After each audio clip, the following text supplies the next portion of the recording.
नमस्कार दोस्तों, मेरे YouTube चैनल कहानियाँ में आपका स्वागत है। आज मैं आपके लिए लेकर आई हूँ मुंशी प्रेमचंद जी की लिखी कहानी सौत। यदि आपको यह कहानी पसंद आए तो इस चैनल को लाइक, सब्सक्राइब और अपने दोस्तों के साथ शेयर ज़रूर कीजिएगा। तो चलिए इस कहानी की शुरुआत करते हैं। पंडित देवदत्त का विवाह हुए बहुत दिन हुए, पर उनके कोई संतान न हुई। जब तक उनके माँ बाप जीवित थे तब तक वे उनसे सदा दूसरा विवाह कर लेने के लिए आग्रह किया करते थे, पर वे राजी न हुए। उन्हें अपनी पत्नी गोदावरी से अटल प्रेम था। संतान से होने वाले सुख के निमित्त वे अपना वर्तमान पारिवारिक सुख नष्ट न करना चाहते थे। इसके अतिरिक्त वे कुछ नए विचार के मनुष्य थे। कहा करते थे कि संतान होने से माँ बाप की जिम्मेदारियाँ बढ़ जाती हैं। जब तक मनुष्य में यह सामर्थ्य न हो कि वह उसका भली प्रकार पालन पोषण और शिक्षण आदि कर सके, तब तक उसकी संतान से देश, जाति और निज का कुछ भी कल्याण नहीं हो सकता। पहले तो कभी कभी बालकों को हंसते खेलते देखकर उनके हृदय पर चोट भी लगती थी, परंतु अब अपने अनेक देश भाइयों की तरह वे भी शारीरिक व्याधियों से ग्रस्त रहने लगे। अब किस्से कहानियों के बदले धार्मिक ग्रंथों से उनका अधिक मनोरंजन होता था। अब संतान का ख्याल करते ही उन्हें भय सा लगता था। पर गोदावरी इतनी जल्दी निराश होने वाली नहीं थी। पहले तो वह देवी देवता, गंडे ताबीज और यंत्र मंत्र आदि ही शरण लेती रही, परंतु जब उसने देखा कि ये औषधियाँ कुछ काम नहीं करती, तब वह एक महाऔषधि की फिक्र में लगी जो कायाकल्प से कम नहीं थी। उसने महीनों बरसों इसी चिंता सागर में गोते लगाते काटे।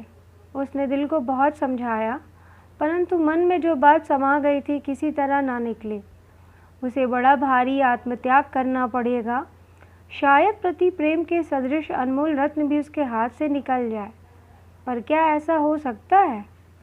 15 वर्ष तक लगातार जिस प्रेम के वृक्ष की उसने सेवा की है, क्या वह हवा का एक झोंका भी न सह सकेगा? गोदावरी ने अंत में अपने प्रबल विचारों के आगे सिर झुका ही दिया। अब सौत का शुभागमन करने के लिए वह तैयार हो गई थी। पंडित देवदत्त गोदावरी का यह प्रस्ताव सुनकर स्तंभित हो गए। उन्होंने अनुमान किया कि या तो वह प्रेम की परीक्षा कर रही है या मेरा मन लेना चाहती है। उन्होंने उसकी बात हंसकर टाल दी, पर जब गोदावरी ने गंभीर भाव से कहा, तुम इसे हंसी मत समझो, मैं अपने हृदय से कहती हूँ कि संतान का मुंह देखने के लिए मैं सौत से छाती पर मूंग दलवाने के लिए भी तैयार हूँ। तब तो उनका संदेह जाता रहा। इतने ऊंचे और पवित्र भाव से भरी हुई गोदावरी को उन्होंने गले से लिपटा लिया। वे बोले, मुझसे यह ना होगा, मुझे संतान की अभिलाषा नहीं। गोदावरी ने जोर देकर कहा, तुमको ना हो, मुझे तो है। अगर अपनी खातिर नहीं तो तुम्हें मेरी खातिर यह काम करना ही पड़ेगा। पंडित जी सरल स्वभाव के आदमी थे।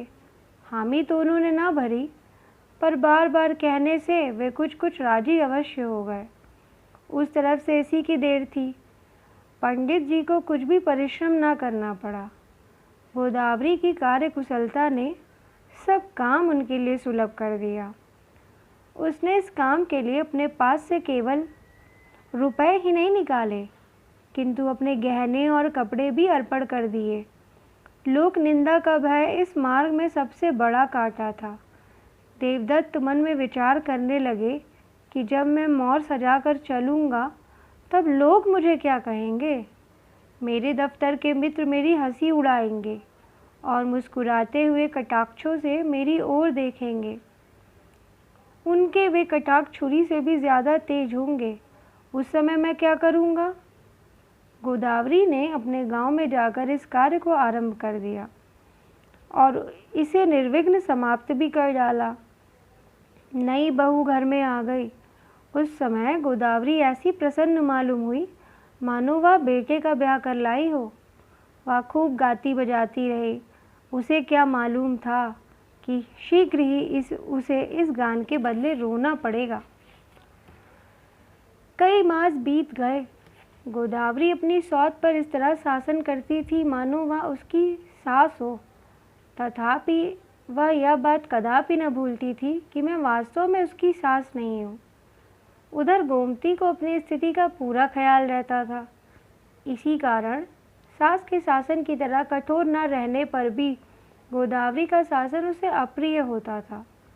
उसे अपनी छोटी मोटी ज़रूरतों के लिए भी गोदावरी से कहते संकोच होता था। कुछ दिनों बाद गोदावरी के स्वभाव में एक विशेष परिवर्तन दिखाई देने लगा।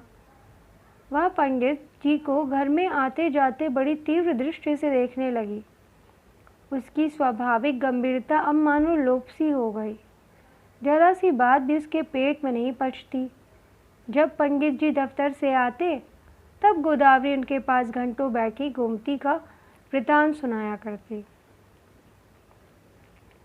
एक दिन गोदावरी ने गोमती से मीठा चावल पकाने को कहा। शायद वह रक्षाबंधन का दिन था। गोमती ने कहा, शक्कर नहीं है। गोदावरी यह सुनते ही विस्मित हो उठी। इतनी शक्कर इतनी जल्दी कैसे उठ गई? जिसे छाती फाड़कर कमाना पड़ता है उसे अखरता है, खाने वाले क्या जाने।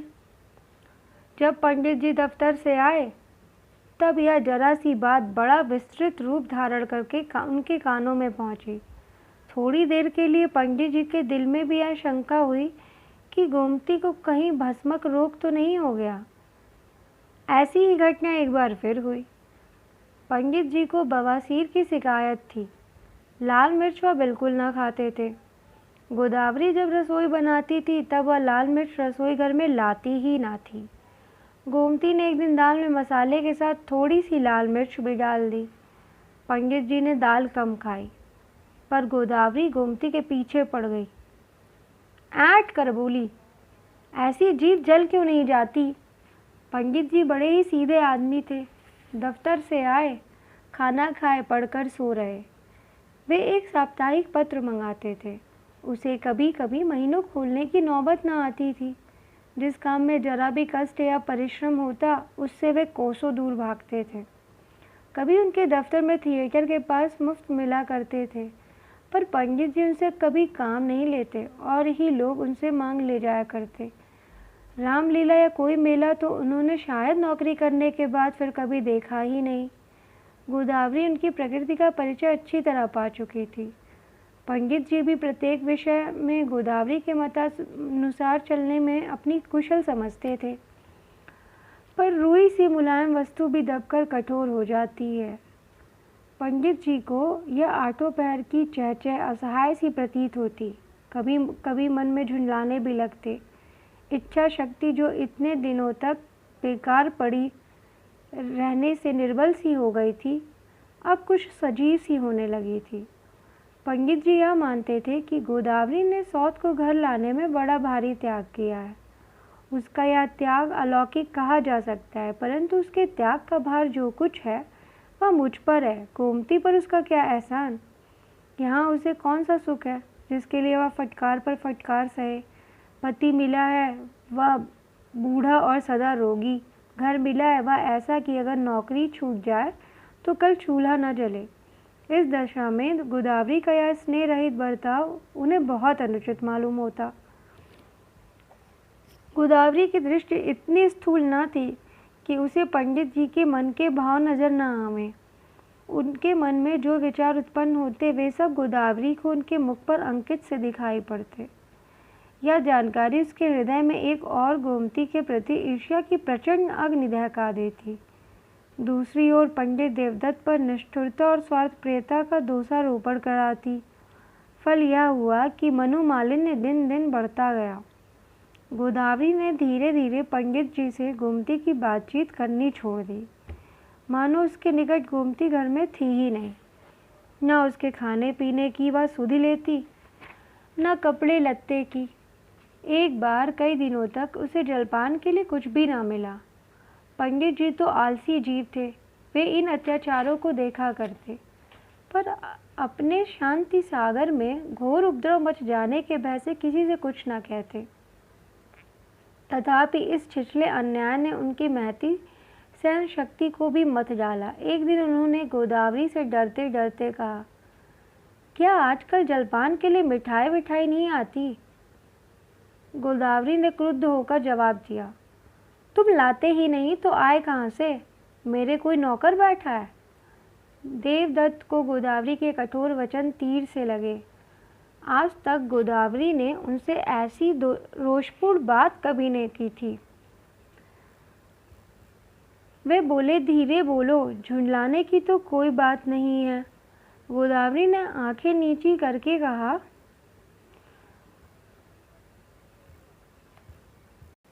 मुझे तो जैसा आता है वैसे बोलती हूँ, दूसरों की सी मधुर बोली कहाँ से लाऊं? देवदत्त ने जरा गर्म होकर कहा, आजकल मुझे तुम्हारे मिजाज का कुछ रंग ही नहीं मालूम होता, बात बात पर उलझती रहती हो। गोदावरी का चेहरा क्रोधाग्नि से लाल हो गया। वह बैठी थी खड़ी हो गई, उसके होंठ फड़कने लगे। वह बोली, मेरी कोई बात अब तुमको क्यों अच्छी लगेगी? अब मैं सिर से पैर तक दोषों से भरी हुई हूँ। अब और लोग तुम्हारे मन का काम करेंगे, मुझसे नहीं हो सकता। या लो संदूक की कुंजी, अपने रुपए पैसे संभालो, या रोज रोज की झंझट मेरे मान की नहीं। जब तक निभाया, अब नहीं निभ सकता। पंडित देवदत्त मानो मूर्छित से हो गए। जिस शांति भंग का उन्हें भय था, उसने अत्यंत भयंकर रूप धारण करके घर में प्रवेश किया। वह कुछ भी न बोल सके। इस समय उनके अधिक बोलने से बात बढ़ जाने का भय था। वह बाहर चले आए और सोचने लगे कि मैंने गोदावरी के साथ कौन सा अनुचित व्यवहार किया है। उनके ध्यान में आया कि गोदावरी के हाथ से निकलकर घर का प्रबंध कैसे हो सकेगा। इस थोड़ी सी आमदनी में वह न जाने किस प्रकार काम चलाती थी, क्या क्या उपाय वह करती थी। अब न जाने नारायण कैसे पार लगावेंगे। उसे मनाना पड़ेगा, और क्या हो सकता है। गोमती भला क्या कर सकती है? सारा बोझ मेरे ही सिर पड़ेगा। मानेगी तो पर मुश्किल से। परंतु पंडित जी की ये शुभकामनाएं निष्फल हुई। संदूक की कुंजी विषैली नागिन की तरह वहीं आंगन में ज्यों की त्यों 3 दिन तक पड़ी रही। किसी को उसके निकट जाने का साहस न हुआ। चौथे दिन पंडित जी ने मानो जान पर खेलकर उस कुंजी को उठा लिया। उस समय उन्हें ऐसा मालूम हुआ मानो किसी ने उनके सिर पर पहाड़ उठाकर रख दिया। आलसी आदमियों को अपने नियमित मार्ग से तिल भर भी हटना बड़ा कठिन मालूम होता है।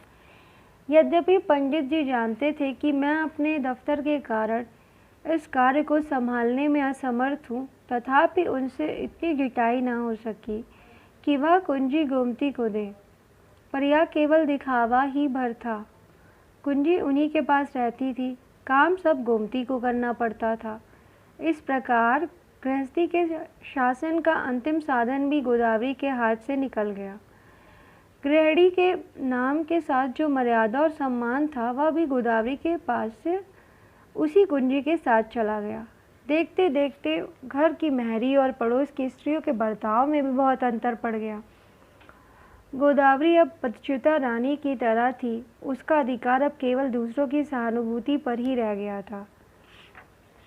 गृहस्थी के कामकाज में परिवर्तन होते ही गोदावरी के स्वभाव में भी शोकजनक परिवर्तन हो गया। ईर्ष्या मन में रहने वाली वस्तु नहीं। आठों पहर पास पड़ोस के घरों में यही चर्चा होने लगी, देखा दुनिया कैसे मतलब की है। बेचारी ने लड़ झगड़ कर ब्याह कराया, जानबूझकर अपने पैरों पर कुल्हाड़ी मारी, यहाँ तक कि अपने गहने कपड़े तक उतार दिए। पर अब रोते रोते आंचल भीगता है। सौत तो सौत ही है, पति ने भी उसे आंखों से गिरा दिया।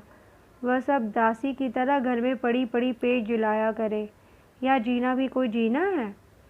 ये सहानुभूतिपूर्ण बात सुनकर गोदावरी की ईर्ष्याग्नि और भी प्रबल होती जाती थी। इसे इतना न सूझता था कि वह मौखिक संवेदनाएं अधिकांश में उस मनोविकार से पैदा हुई हैं जिससे मनुष्यों को हानि और दुख पर हंसने में विशेष आनंद आता है। गोदावरी को जिस बात का पूर्ण विश्वास और पंडित जी को जिसका बड़ा भय था, वह न हुई। घर के कामकाज में कोई विघ्न बाधा, कोई रुकावट ना पड़ी। हाँ, अनुभव न होने के कारण पंडित जी का प्रबंध गोदावरी के प्रबंध जैसा अच्छा ना था, कुछ खर्च ज़्यादा पड़ जाता था, पर काम भली भांति चल जाता था। हाँ, गोदावरी को गोमती के सभी काम दोषपूर्ण दिखाई देते थे। ईर्ष्या में अग्नि है, परंतु अग्नि का गुण उसमें नहीं। वह हृदय को फैलाने के बदले और भी संकीर्ण कर देती है। पंडित देवदत्त की प्रकृति में भी अब नया रंग नजर आने लगा। जब तक गोदावरी अपनी कार्यपरायणता से घर का सारा बोझ संभाले थी, तब तक उनको कभी किसी चीज़ की कमी नहीं खली। यहाँ तक कि शाक भाजी के लिए भी उन्हें बाजार नहीं जाना पड़ा। पर अब गोदावरी उन्हें दिन में कई बार बाजार दौड़ते देखती। गृहस्थी का प्रबंध ठीक न रहने से बहुधा जरूरी चीज़ों के लिए उन्हें बाजार ऐन वक्त पर जाना पड़ता। गोदावरी यह कौतुक देखती और सुना सुना कर कहती, यही महाराज हैं कि एक दिन का उठाने के लिए भी न उठते थे। अब देखती हूँ दिन में 10 दफ़े बाजार में खड़े रहते हैं। अब मैं इन्हें कभी यह कहते नहीं सुनती कि मेरे लिखने पढ़ने में हर्ज होगा। गोदावरी को इस बात का एक बार परिचय मिल चुका था कि पंडित जी बाजार हाट के काम में कुशल नहीं हैं। इसलिए जब उसे कपड़े की ज़रूरत होती तब वह अपने पड़ोस के एक बूढ़े लाला साहब से मंगवाया करती थी। पंडित जी को यह बात भूल सी गई थी कि गोदावरी को साड़ियों की भी ज़रूरत पड़ती है। उनके सिर से तो जितना बोझ कोई हटा दे उतना ही अच्छा था। खुद वे भी वही कपड़े पहनते थे जो गोदावरी मंगाकर उन्हें दे देती थी। पंडित जी को नए फैशन और नए नमूनों से कोई प्रयोजन न था, पर अब कपड़ों के लिए भी उन्हीं को बाजार जाना पड़ता है। एक बार गोमती के पास साड़ियाँ न थीं। पंडित जी बाजार गए तो एक बहुत अच्छा सा जोड़ा उसके लिए ले आए। बजाज ने मनमाने दाम लिए। उधर सौदा लाने में पंडित जी जरा भी आगा पीछा ना करते थे। गोमती ने वह जोड़ा गोदावरी को दिखाया। गोदावरी ने देखा और मुंह फेर कर रुखाई से बोली, भला तुमने उन्हें कपड़े लाना तो सिखा दिया, मुझे तो 16 वर्ष बीत गए, उनके हाथ का लाया हुआ एक कपड़ा स्वप्न में भी पहनना नसीब ना हुआ। ऐसी घटनाएं गोदावरी की ईर्ष्याग्नि को और भी प्रज्वलित कर देती थी। जब तक उसे यह ज्ञात विश्वास था कि पंडित जी स्वभाव से ही रूखे हैं, तब तक उसे संतोष था। परंतु अब उनकी ये नई नई तरंगे देखकर उसे मालूम हुआ कि जिस प्रीति को मैं सैकड़ों यत्न करके भी न पा सकी, उसे इस रमणी ने केवल अपने यौवन से जीत लिया। उसे अब निश्चय हुआ कि मैं जिसे सच्चा प्रेम समझ रही थी वह वास्तव में कपटपूर्ण था, वह निरा स्वार्थ था। दैवयोग से इन्हीं दिनों गोमती बीमार पड़ी। उसे उठने बैठने की भी शक्ति न रही। गोदावरी रसोई बनाने लगी, पर उसे इसका निश्चय नहीं था कि गोमती वास्तव में बीमार है। उसे यही ख्याल था कि मुझसे खाना पकवाने के लिए ही दोनों प्राणियों ने यह स्वांग रचा है। पड़ोस की स्त्री से कहती कि लौंडी बनने में इतनी कसर थी, वह पूरी हो गई। पंडित जी को आजकल खाना खाते वक्त भाग भाग सी पड़ जाती है। वे न जाने क्यों गोदावरी से कान में बातचीत करते डरते हैं। ना मालूम कैसी कठोर और हृदय विदारक बातें वह सुनाने लगे। इसलिए खाना खाते वक्त वे डरते थे कि कहीं उस भयंकर समय का आगमन न हो जाए। गोदावरी अपने तीव्र नेत्रों से उनके मन का भाव ताड़ जाती थी, पर मन ही मन में ऐंठ कर रह जाती थी। एक दिन उससे न रहा गया। वह बोली, क्या मुझसे बोलने की भी मनाही कर दी गई है?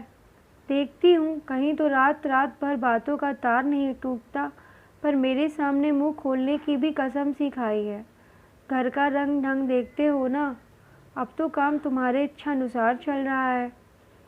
पंडित जी ने सिर नीचा किए हुए उत्तर दिया, हूँ, जैसे चलता है वैसे चलता है। उस फिक्र से क्या अपनी जान दे दूँ? जब तुम यह चाहती हो कि घर मिट्टी में मिल जाए, तब फिर मेरा क्या वश है? इस पर गोदावरी ने बड़े कठोर वचन कहे। बात बढ़ गई। पंडित जी चौके पर से उठ गए। गोदावरी ने कसम दिलाकर उन्हें बिठाना चाहा, पर वे वहाँ क्षण भर भी ना रुके। तब उसने भी रसोई उठा दी।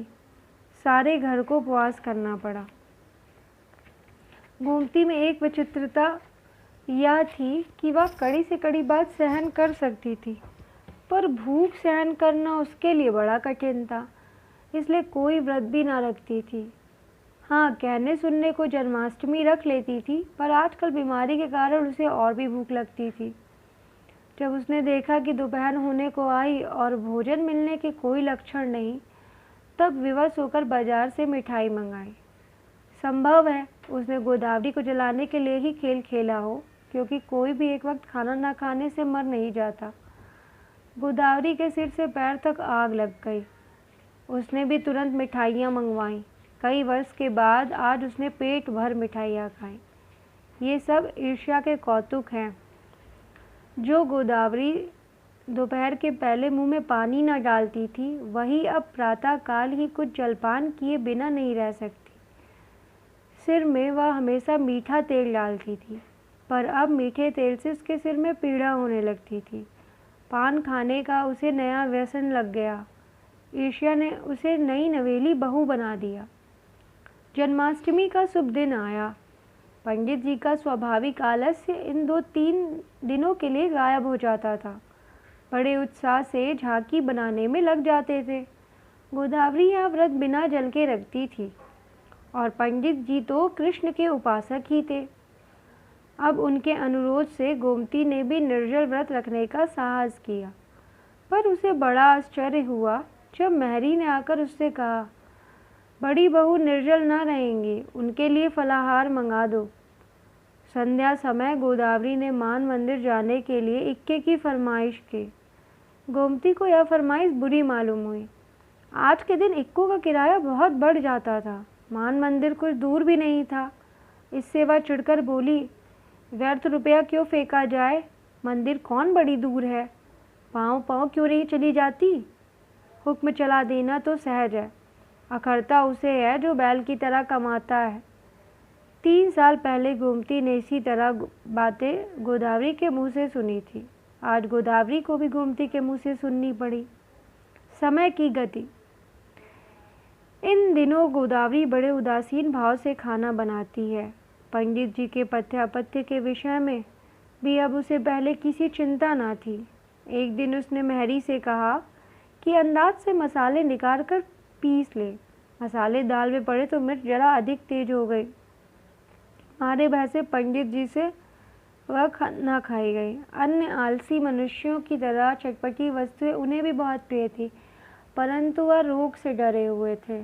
गोमती ने जब यह सुना तब भौएं चढ़ाकर बोली, क्या बुढ़ापे में जवान गज भर की हो गई है। कुछ इसी तरह से कटु वाक्य एक बार गोदावरी ने भी कहे थे। आज उसकी बारी सुनने की थी। आज गोदावरी गंगा से गले मिलने आई है। 3 साल हुए वह वर और वधू को लेकर गंगा जी को पुष्प और दूध चढ़ाने गई थी।